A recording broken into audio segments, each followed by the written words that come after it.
Hey, what's going on, guys? This is TerrenceRe back at you with another stock market update, and we got a lot of action to talk about.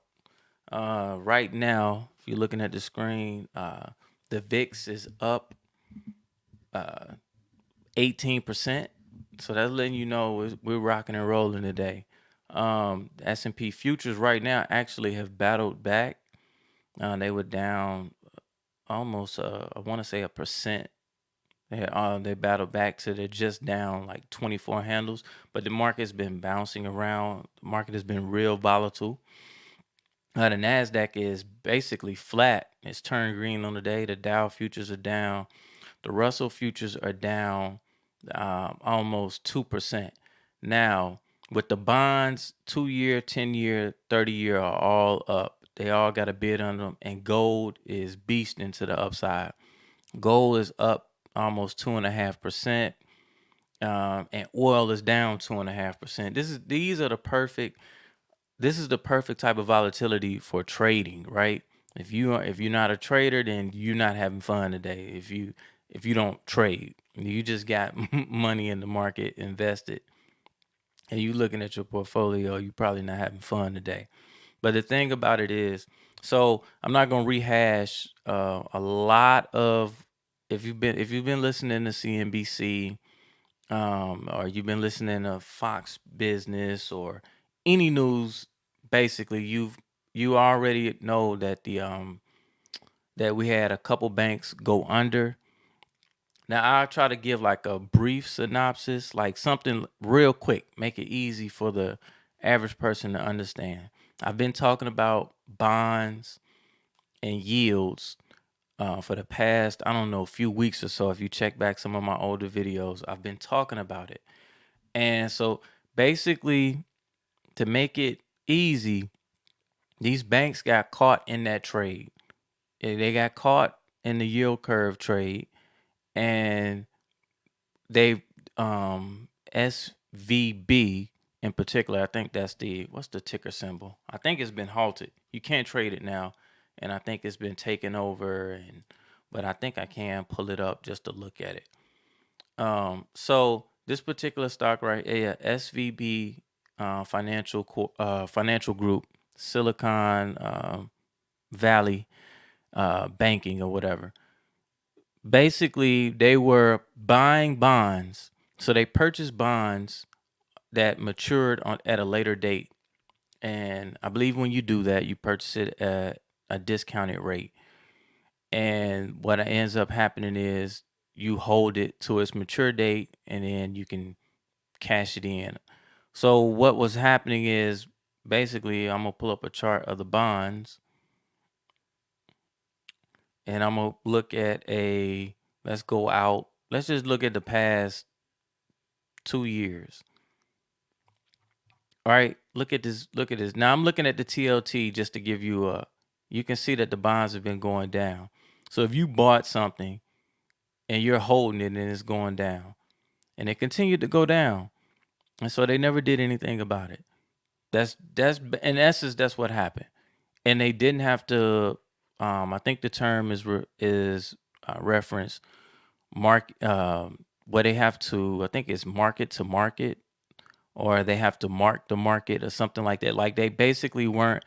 They had unrealized losses, right? So if I bought this stock, let's just say I bought this stock. This is the easiest way to put it. If I bought this stock and I bought this stock up here at 150, and I held this stock all the way down to 105. Now, until I sell the stock, it's an unrealized loss, right? But if I'm looking at my account every day, look, I've been cut in half. I bought it at 150 and it's down around 100. I've lost $50 per share. So my portfolio isn't worth what it was when I bought the stock. I'm still holding it because I'm like, well, maybe it'll come back. Maybe it'll come back. Maybe it will. But if something happens and I need to have this money, I have a life-changing event and I have to close the trade out or something like that. Once I close that trade out, it becomes a realized loss. That realized loss is now I have to put that on my books or whatever. So it's a realized loss. So, but they had unrealized losses on those particular bond purchases, and they weren't being. I don't think they have to record it either. I don't think what they did was illegal. It may have been immoral, but I don't know. So neither here nor there. To be honest with you, I just want to talk to you about how to make money off of it. How we gonna make money off of? First of all, I've been talking about this. I was showing you guys. I'm gonna show you the 2-year yield. Now, the past few days, it has dropped, but you can see that it's been going up. So they could have gotten long the short end of the yields. They could have got long the 2-year yield and hedged that risk. But for whatever reason, they didn't do it. Don't know how to do it. Who knows? Or either they did it on purpose. I hadn't quite figured out what's my mindset around that. Like, was it incompetence or did they do it on purpose? Because traders make this kind of trade the yield curve on a regular basis. So it's not like, it's not a new thing to a trader. Um, so I still haven't made my mind up on that. But what I did do yesterday when the futures opened up, I bought a put in the micro. Let's pull it up. I did buy a put in the micro E-mini S&P 500. So I'm gonna pull up the option chain. Let's see. It should have it on here. Let me put yesterday, see what happened. There you go. So I bought it for 20 and I sold out of it for 45. It's a pretty good trade. I just bought it when the futures opened up. Now what that equates to is I think I paid 100 for it and sold it for $225. So I paid $100. And it basically, the micros is per handle is $5. So that's how I know it's $100. And then I sold it for $225. So that's not bad. I made $125. Just a little small trade, just a way to take, advantage of what was going on. And I bought it overnight. I bought it on we can pull up the trade tab and I can look and see. I was right here at this quarterly right here, and I bought look over here, the 37.80. I bought this one. So it has since went back down. It hasn't went back down to the price where I bought it. So I'll be right around it. And all I did was went around here to like the expected move and bought a put around this area, the expected move. And then that's it. And then it moved down into close to being at the money. It was close. And then I just sold out of it. I'm like, look, I doubled my money. Let's get out. I may play it a little bit later on in the day, depending on what's going on with the market. Now, if you've been watching the channel, you'll see that I've been talking about IWM. IWM, which is the small caps and some mid caps. It has some of these regional banks in it. And with it having some of these regional banks in it, you're getting exposure to the banks. Now, if I pull over here, these are those banks, those the financial services. Some of these are inside the IWM. So to get that type of exposure where you don't have to pick an individual bank stock, I just been over here shorting. Like I've been, doing call spreads, and I put on a broken wing butterfly in here. We could take a look at it. Let's go to the trade tab, go to 39 days, and you can see right here is where the market is. I'll go to the analysis tab. Let's take a look at it on the analysis tab. Go to the curve view. Where are you at?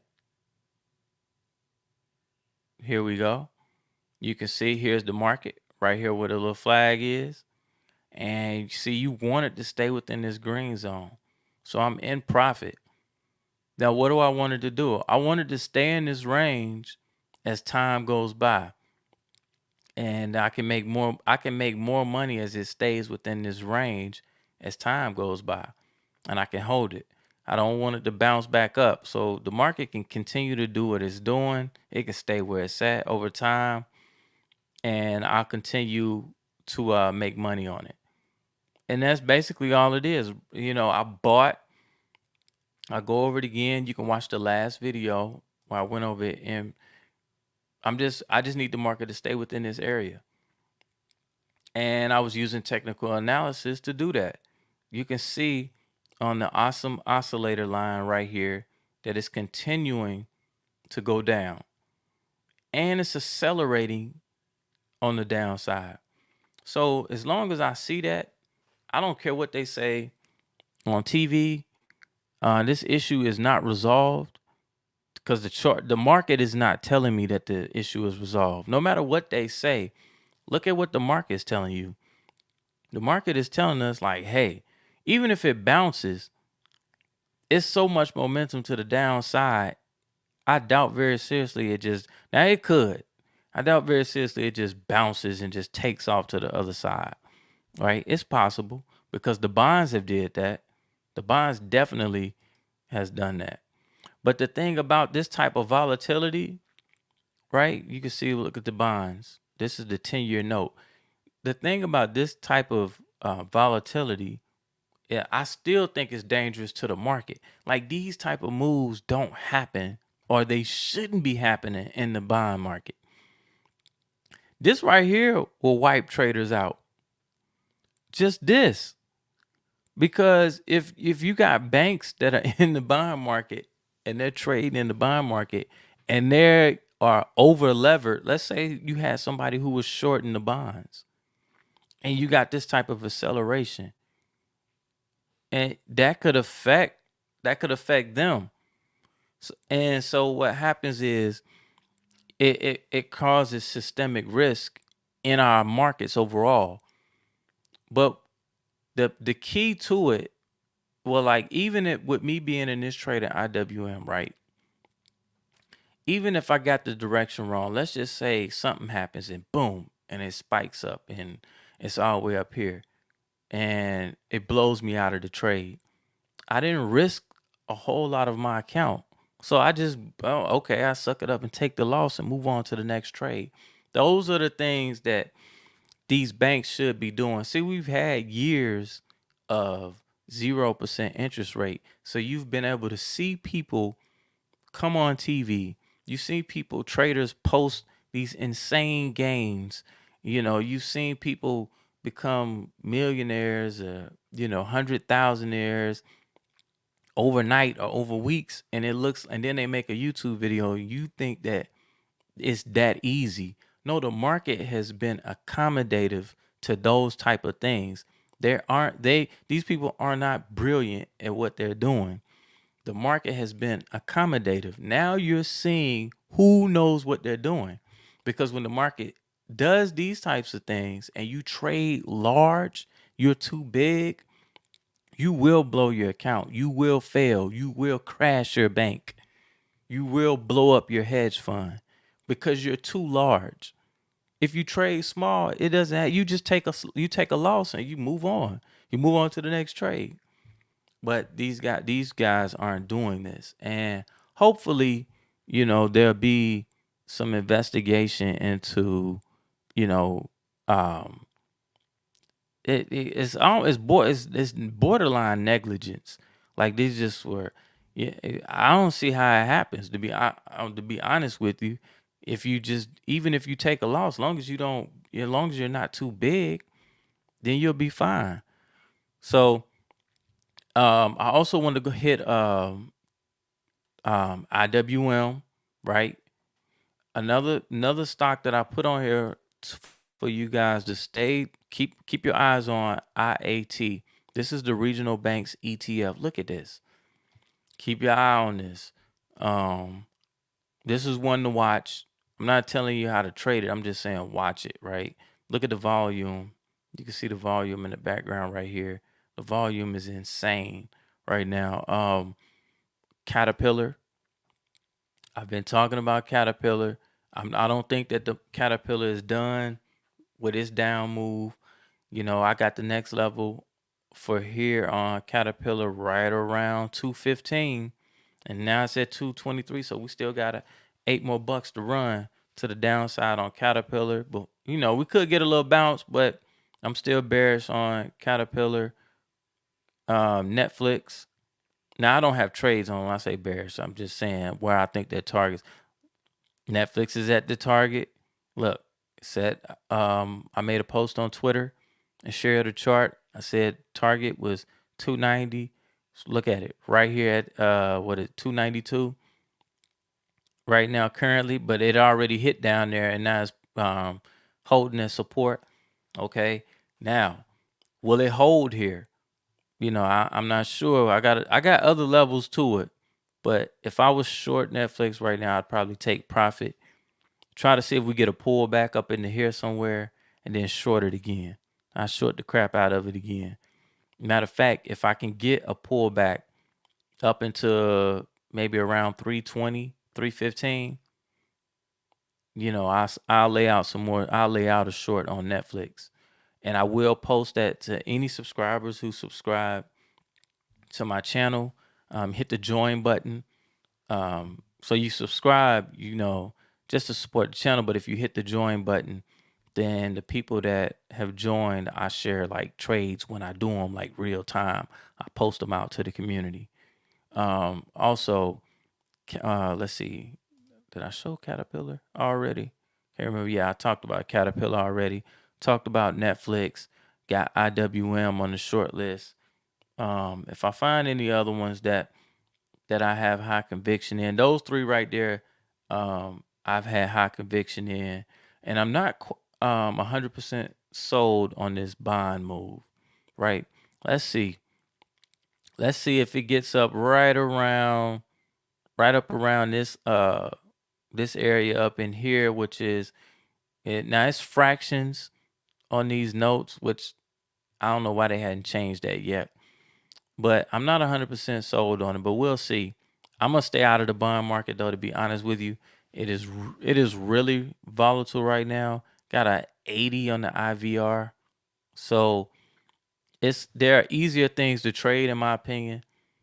Um, I'll watch it though, but we'll see. And also the yields. Got the 2-year. Look at this. Like these type of moves blow traders out. Like I said again, these are big moves. These are huge moves. So me personally, I'm not gonna I will stay away from it. Stay away from the yields, stay away from the bonds. Like I said, the stuff that I am looking at, IWM, Netflix, Caterpillar, and possibly putting some more short positions on in the S&P 500 futures. Look, it's already battled back to almost flat. So I may look to throw something else on. But with that, guys, I'm gonna be out.